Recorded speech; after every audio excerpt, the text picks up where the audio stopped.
वक्त गोवा में एससीओ की बैठक में इस बात पर चर्चा हो रही है कि बॉर्डर को कैसे महफूज रखें। आतंकवाद के मुद्दे पर भी चर्चा हो रही है, लेकिन इन सब पर हावी है कि आखिर यूक्रेन के राष्ट्रपति ज़ेलेंस्की के खिलाफ रूस के राष्ट्रपति व्लादिमीर पुतिन कौन सा अगला खतरनाक खौफनाक कदम उठाने वाले हैं। आखिर उनकी पूरी प्लानिंग क्या है यूक्रेन को लेकर। दरअसल मॉस्को पर हुए ड्रोन अटैक को नाकाम तो कर दिया गया, लेकिन अब रूस ने अपने तूफानी हमले शुरू कर दिए हैं और तूफानी हमले भी ऐसे कि महज 12 घंटे के अंदर 400 से ज्यादा भयानक ताबड़तोड़ हमले यूक्रेन की धरती पर किए गए।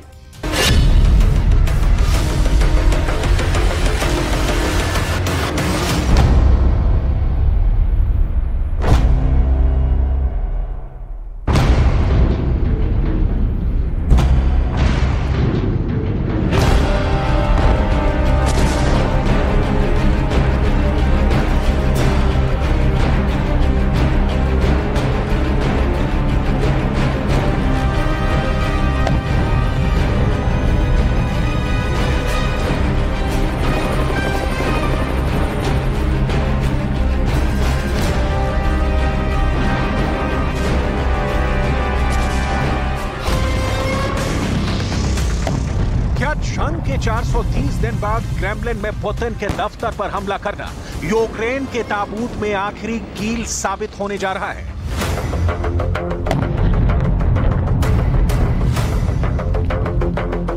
आखिर यूक्रेन पर हमला करने का आरोप लगाने वाला रूस इतना ज्यादा क्यों बौखला गया है कि उसने महज 12 घंटे के अंदर यूक्रेन पर 400 से ज्यादा हमले कर दिए हैं।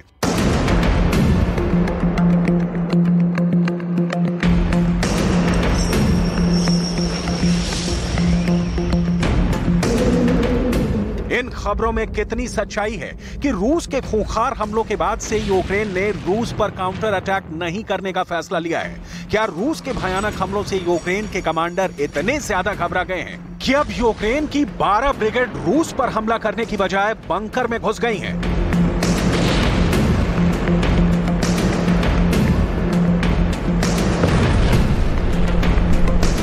वॉर जोन से आ रही रिपोर्ट के मुताबिक 12 घंटे में हुए रूसी हमलों से कीव में 10 किलोमीटर इलाके में कब्रिस्तान जैसे हालात हो गए हैं। क्या रूस अब 9 मई से पहले पूर्वी यूक्रेन पर कब्जा कर लेगा?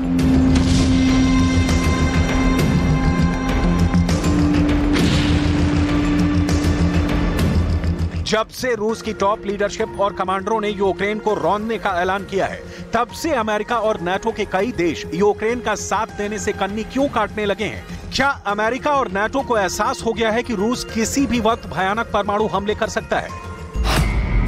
400 हमलों से रूस का काउंटर अटैक।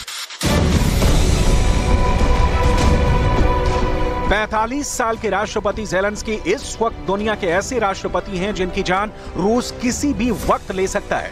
45 साल के राष्ट्रपति ज़ेलेंस्की के लिए अगले 45 घंटे किसी सर्वनाश से कम नहीं है।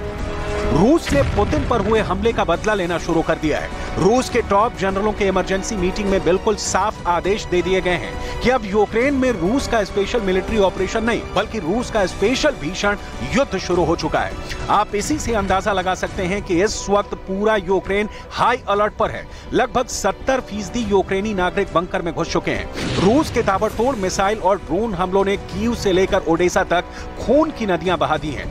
आसमान से मिसाइलों का तांडव और जमीन से रॉकेट, टैंक और तोपखाने के भीषण बारूदी हमलों ने पूर्वी यूक्रेन को पूरी तरह से दबा कर डाला है। हैरानी की बात यह है कि रूस ने महज 12 घंटे के अंदर यूक्रेन के 9 शहरों पर 400 से ज्यादा हमले किए हैं। जरा आप यूक्रेन के उन 9 शहरों पर कुछ हमलों को जान लीजिए जिनके लिए पिछले 12 घंटे साक्षात मौत साबित हुए। पुतिन पर हमला, यूक्रेन का सर्वनाश। रूस ने कीव पर रात भर ईरानी और रूसी ड्रोन और मिसाइलों से हमले किए हैं। दावों के मुताबिक कीव में 10 किलोमीटर का इलाका कब्रिस्तान जैसा हो गया है। ओडेसा में रूस ने 12 घंटे के अंदर 50 मिसाइलों से हमला किया है। रूस के हमलों में 50 से ज्यादा लोग रात में मारे जा चुके हैं। बखमूत में तो रूसी तोपखाने ने यूक्रेन के काउंटर अटैक की धज्जियां उड़ा दी हैं, जबकि डोनेट्स्क इलाके में रूस के 2000 टैंकों ने शहरों को मिट्टी में मिला दिया है। खेरसॉन का इलाका रूस के हमलों से इतनी बुरी तरह से तबाह हुआ है कि ज़ेलेंस्की भी उसे बचाने के लिए नाटो से गुहार लगा रहे हैं। खार्किव में रूस ने यूक्रेन के सभी काउंटर अटैक को फेल कर दिया है। डॉनबास में ज़ेलेंस्की भले ही रूस से इलाके छीनने का दावा करें, लेकिन हकीकत में रूस की फौज यहां हावी हो चुकी है। ज़पोरिज़िया में रूस ने सबसे ज्यादा मिसाइल हमला करके पूरे इलाके को खंडहर बना दिया है। लुहांस्क में यूक्रेन को भारी नुकसान की खबर है, जहां हजारों की संख्या में यूक्रेनी सैनिक मारे जा चुके हैं। यूक्रेन के चीथड़े उड़ा दो। रूस इस वक्त यूक्रेन को बुरी तरह से रौंद रहा है। रूस के लगभग 5000 टैंक, 700 फाइटर जेट, 3000 लंबी दूरी की तोप, 1500 से ज्यादा रॉकेट ब्रिगेड ने यूक्रेन के 30% इलाके को भयानक हमलों से बर्बाद कर दिया है। रूस के दावों के मुताबिक उसने यूक्रेन के 30% इलाके पर कब्जा कर लिया है। इधर ज़ेलेंस्की को नाटो से 230 टैंक और 1500 से ज्यादा बख्तरबंद वाहन मिले हैं, लेकिन नाटो के ये हथियार ज़ेलेंस्की के लिए जंग में ऊंट के मुंह में जीरे के बराबर साबित हो रहे हैं। रूस की भयानक फौज इस वक्त यूक्रेन में मौत का मार्च कर रही है, जबकि ज़ेलेंस्की कभी पोलैंड तो कभी फिनलैंड या द नीदरलैंड से सिर्फ रूस को खोखली धमकियां देने में लगे हैं। क्रेमलिन हमले के बाद रूस के जवाबी हमले से ज़ेलेंस्की को अपनी मौत सामने नजर आने लगी है। We can now stop wars of aggression as such. We can defeat aggression as a criminal idea that originates in the mindset of someone who is used to impunity. चुन चुन कर मार रहे हैं पुतिन। डिफेंस एक्सपर्ट्स का साफ कहना है कि रूस अब यूक्रेन पर किसी तरह का रहम नहीं करेगा। हो सकता है पुतिन यूक्रेन पर अब उन हथियारों से भी हमले कर दें जो अभी तक जंग में इस्तेमाल नहीं हुए हैं। इधर यूक्रेन से जो खबरें आ रही हैं वो हैरान करने वाली हैं। पिछले 12 घंटे में रूसी हमलों से यूक्रेन बैकफुट पर आ गया है। जरा देखिए कैसे। रूस के तूफानी हमलों से यूक्रेनी सेना घबरा गई है। खबर के मुताबिक यूक्रेन रूस के खिलाफ कुछ दिनों तक काउंटर अटैक नहीं करेगा। यूक्रेन की 12 ब्रिगेड रूस के हमलों से घबराकर बंकरों में घुस गई है। खबर तो यहां तक आ रही है कि यूक्रेन के स्पेशल फोर्स के 4000 कमांडो को सुरक्षित बैरकों में पहुंचा दिया गया है। कुछ दावों के मुताबिक पुतिन ने यूक्रेन के जनरल और टॉप लीडर्स को चुन चुन कर मारने का आदेश दे दिया है। रूस ने इतने भयानक और आक्रामक हमले किए हैं कि अमेरिका, ब्रिटेन, फ्रांस और जर्मनी समेत नाटो के सभी 31 देशों को लगने लगा है कि रूस कभी भी परमाणु हमला कर सकता है। इस बीच रूस की सेना ने खेरसॉन में जबरदस्त हमले किए हैं। इन हमलों में 28 लोगों की मौत हो गई है। इसके अलावा 50 से ज्यादा लोग घायल हुए हैं। खुद यूक्रेन के राष्ट्रपति वोलोदीमीर ज़ेलेंस्की ने इसकी जानकारी दी। Перше питання наслідки російських ударів, зокрема ракетних.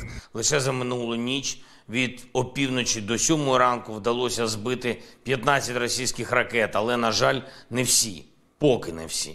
Максимально активно працюємо з партнерами, щоб захист нашого неба став ще надійнішим.